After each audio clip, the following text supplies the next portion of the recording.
তারা কবরের সেই লোকটাকে বসিয়ে দেবেন এবং এক ভয়ঙ্কর ধমকের সুরে জিজ্ঞেস করা শুরু করবেন। যদি মৃত ব্যক্তি একজন নেককার বা ইমানদার বান্দা হন, তবে তিনি এই ভয়ঙ্কর দৃশ্য দেখেও ভয় পাবেন না, কারণ আল্লাহ তার অন্তরকে শান্ত এবং দৃঢ় করে দেবেন। ফেরেশতারা তাদের বজ্রকণ্ঠে প্রথম প্রশ্ন করবেন, মান রব্বুকা, তোমার রবকে?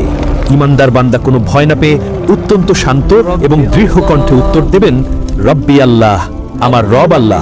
এরপর তারা দ্বিতীয় প্রশ্ন করবেন, ওয়ামা দীনুকা, তোমার ধর্ম কি? তিনি উত্তর দেবেন, দীন আল ইসলাম, আমার দিন হলো ইসলাম। সবশেষে তারা আমাদের প্রিয় নবী হযরত মুহাম্মদ সাল্লাল্লাহু আলাইহি ওয়াসাল্লামের দিকে ইশারা করে তৃতীয় প্রশ্নটি করবেন, ওয়ামা কুনতা তাকুলু ফি হাযার রাজুলু, এই ব্যক্তি সম্পর্কে তুমি কি বলতে? ইমানদার বান্দা উত্তরে বলবেন, হুয়া রাসূলুল্লাহ, তিনি আল্লাহর রাসূল। ফেরেশতারা আবার জিজ্ঞেস করবে, তুমি কিভাবে জানলে? সে উত্তরে বলবে, আমি আল্লাহর কিতাব পড়েছি, তার উপর ঈমান এনেছি এবং তাকে সত্য বলে জেনেছি। अल्लाह जो इस वीडियो को शेयर करे उसकी जिंदगी इबादत और मोहब्बत से रोशन कर दे।